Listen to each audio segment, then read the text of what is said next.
Hey everyone, Mr. Sujano here, your source for gaming, tech, emulation, and open source news. Let's get started. Alright, to kick things off, if you think you're seeing double, you would be absolutely correct. I've got two webcams up and running right now. I've got my normal YouTube camera, which is the Insta360 Link 2C. And I've also got a brand new cam called the YoloCam S3. Now, I will more than likely have a review of the YoloCam S3 at some point up on this channel. It was sent for review, and I don't necessarily know if I've got things dialed in yet, so we'll have to wait and see on that. But if things look different, it's because I'm testing out a different camera.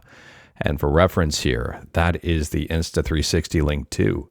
And this here is the S3. So if you are interested in the S3 at all and wanted to learn more about it, like everything we talk about, link will be within the GitHub link in the bottom of the description below. I don't hide my sources. So first up on the docket, we're talking about YouTube. And if you were having issues watching YouTube videos yesterday or even listening to YouTube music, there is an explanation, or there may be an explanation.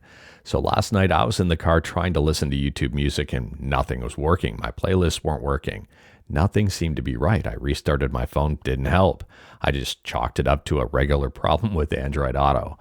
It turns out though that YouTube was having a problem here. They have a tweet: if you're not able to play videos on YouTube right now, we're on it. And then a little while later, they say the issue has been fixed. You should now be able to play videos on YouTube, YouTube Music, and YouTube TV. So hopefully if you were having issues, you're no longer having them. And speaking about getting stuff working, next up we're talking about a brand new initiative here called Deck Verified. And they say handheld game settings and performance reports. Deck Verified is a fully open source project that helps gamers optimize performance on handheld gaming PCs, such as the Steam Deck, Asus ROG Ally, Lenovo Legion Go, and dozens of other handheld gaming PCs, with new device support added via community request. Now, I don't know about you, but I would say this could shape up to be an extremely helpful resource. I mean, I couldn't tell you how many times I've taken a look at YouTube videos for settings on certain games. It's super easy just to turn down graphics on the Steam Deck and hope for the best at 60 frames per second. But it's something else entirely to fine-tune those settings to maintain frame rates and get best graphical performance. Let me know your thoughts about this one in the comments below. And speaking about stuff on GitHub, next up we're talking about Geargrafx, which is a cross-platform TurboGrafx-16 PC Engine SuperGrafx PCE CD-ROM emulator written in C++ that runs on Windows, macOS, Linux, BSD, and RetroArch. And Geargrafx just got a brand new update. So at the time of filming, Geargrafx version 1.6.4 is the latest update. And with this update, there's a bunch of fixes and brand new stuff. For example, for audio, they've added an HES support. They've also added an option to enable disable pause on focus lost. There's new icons for macros and even more. And speaking about emulation, next up we're talking about a very interesting desktop setup that was posted over on Reddit, Emulation on Android. And this post is titled "My Samsung Deck Setup for Under £200. Taking a look here, first and foremost, it's almost unbelievable that they were able to get this set up for £200, including the desk. But it seems that they were able to. Now, I don't know about you, but I'm a huge fan of trying to maximize the price to performance ratio and getting as much as you can with spending as little as possible and trying to keep things relatively feasible. Is this feasible? I'd say completely debatable depending on your needs here and depending on what you accept as feasible. But they say this is my budget gaming triple screen, including phone deck setup to show that gaming doesn't require a bank loan or a second mortgage. This setup is powered through Samsung decks and using a second-hand Galaxy S8. They go on to say they mostly use their setup for COD Mobile, Xbox Cloud, GeForce Now, and console emulation up to the GameCube and Wii. And they've got pricing for absolutely everything they picked up. Let me know your thoughts about this one in the comments below and the feasibility, and if you'd be interested in trying to replicate a setup like this for £200. And speaking about Reddit emulation on Android, next up we're talking about GameHub Lite, and this post is up on Reddit emulation on Android, and it's titled "GameHub Lite is vibe-coded and should not be touched or installed by anyone." Obviously, this is a very hot topic with a lot of very interesting conversation and a lot of back and forth. But I guess here there's criticisms on what the developer of GameHub Lite removed from GameHub and also whether or not it should be trustworthy. I think Notbed here does a good job of summing up the differences between the two apps. GameHub Lite, for example, no longer has the permissions that were possibly dangerous. It no longer connects to the internet to prevent possible info sharing to unknown destinations. No longer requires a login to associate it, and that is huge. Gets 0 flags on virus total, whereas the original GameHub file gets like 7 or 14, and this person says even runs better. There is never a dull day in the Android community, and I'd recommend reading the back and forth here if you wanted to learn more about the situation and see some other people's opinion. I personally don't see a whole lot wrong with GameHub Lite, and this person here I don't even know how to pronounce that. But anyways, this person here, I think sums it up very well. I have no reason to trust or distrust the author more than GameSir, but I will recommend anyone who is concerned with privacy to just self-host, and the author provided the doc to do so. And speaking about stuff on the internet, that was a horrible segue. Anyways, here we're talking about the Internet Archive. And listen to this headline. Internet Archive reaches new 1 trillion page landmark. Almost 30 years after it started backing up the World Wide Web, and more than 100,000 terabytes of files have been safeguarded since. So the Internet Archive started back in 1996, and they say here in terms of moving forward, they're adding like 500 million pages each day. I am very curious to see where this goes and how important the Internet Archive becomes overall. And speaking about friendly heads ups and fun facts, next up we're talking about Halo, and I would say there's something definitely in the works for the Halo series, and we're probably going to learn a whole lot more about it on October 24th and 25th, so just around the corner. This is the voice actor for Master Chief, and they basically say, P.S. big news a-comin'. And continuing to talk about friendly heads-ups and interesting stuff, next up we're talking about McDonald's and Japan. If you're a fan of Street Fighter and you're in Japan, you may want to check out McDonald's for some of their, limited edition new burgers. Now, I'm not going to lie, I kind of wish we got this stuff over here in North America, but the last burger here, the Ken Burger, I think just kind of looks like a McTriple.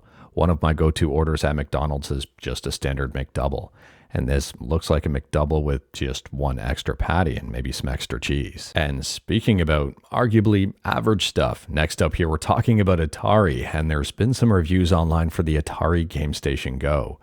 And it seems as if this is not necessarily an enthusiast device. I'd recommend checking out the review over on timeextension.com that seems very unbiased. As for cons here, they say the LCD screen has some quality control issues, emulation is patchy across many games, and some of the bundled games are a little odd. Lawn.tv also has a review of this device, and I do recommend checking out that as well. The sentiments, I would say, are pretty similar overall. The device itself, I think, exceeded Lawn's expectations, but I wouldn't necessarily say his expectations were super high, and I also think he says it's not for enthusiasts. I mean, if you want to debate me on that one, you absolutely can, but Lon says it right here. Definitely not an enthusiast device.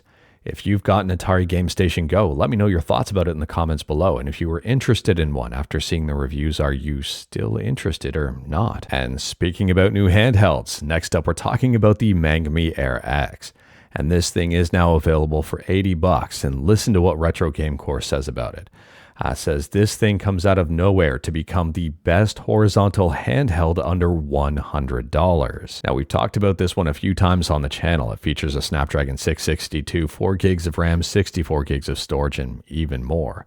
And it does have Hall effect joysticks. Overall, I'm very curious to see what's next from Mangmi. And speaking about what's next up we're talking about Steam and also Next Best. So first up, this is being reported over on DSO Gaming, and this is massive. Steam has hit an all-time new record with over 41 million CCUs, where CCU stands for Subscribe to Mr. Sujano, or concurrent users, basically people playing at the exact same time or using it at the exact same time. Secondly here, Steam has a new feature that I'd recommend checking out if you're interested in a particular game, basically any game on the Steam store. Sometimes games are in bundles, and sometimes you can get them for a significant discount. For example, Slay the Spire here. If I take a look, there's a new option to see all bundles that this game is in. And maybe, who knows, there's a bundle that speaks to your interests a little bit more where you can pick up the game at a significant discount. And thirdly, Steam Next Fest is currently underway. We talked about this one in a previous video, but one game to highlight here is Uncle Lee's Cookbook. If you're a fan of point-and-click adventures, or if you don't know if you're a fan of point-and-click adventures, this is a demo I would recommend checking out just to see if you're interested in a game like this. This game is releasing in Q1 2026, and the demo here is 100% free. Next up, we're shifting from point and click to bend and snap and talking about the Google Pixel 10 Pro Fold. And Jerry Rig Everything has a brand new video on YouTube that I would recommend checking out if you're interested in the Google Pixel 10 Pro Fold. It seems as if this phone may have some serious flaws, including lack of dust resistance. For example, if you were to maybe sit on this phone while it's open, there is a chance it could break apart just like this. And on top of that, the Google Pixel 10 Pro Fold is rated IP68, where the 6 in the 68 is for dust proofing.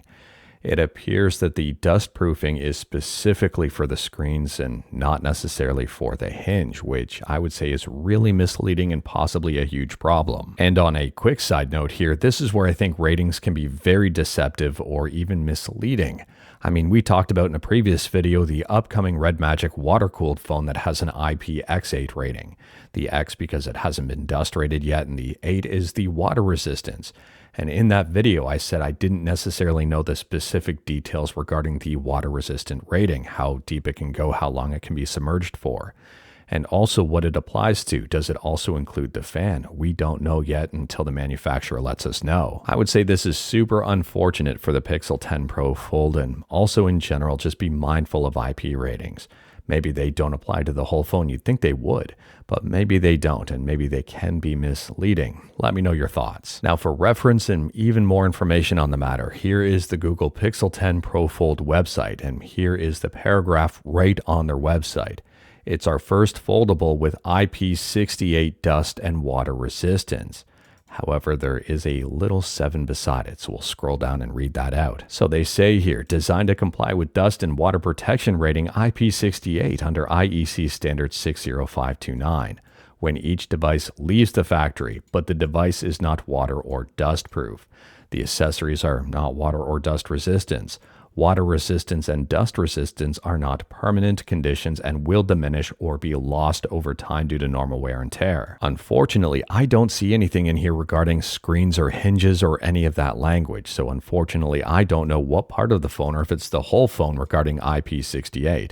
And this is where I'd say sometimes maybe take those ratings with a grain of salt or grain of dust. And speaking about YouTube videos, next up we're talking about an upcoming fighting game here called 2XKO, and this is the one from Riot that's been in development for like 6 years.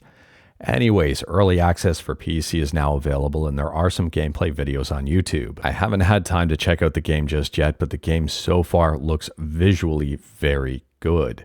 And also, Nihongo Gamer has a brand new YouTube video that I would recommend checking out, talking about the game and also going over it. I'm a huge fan of Nihongo Gamer's approach to things, and taking a look at the review video and his experiences with it, getting into the game and everything like that, tells me that this game is probably going to be very popular.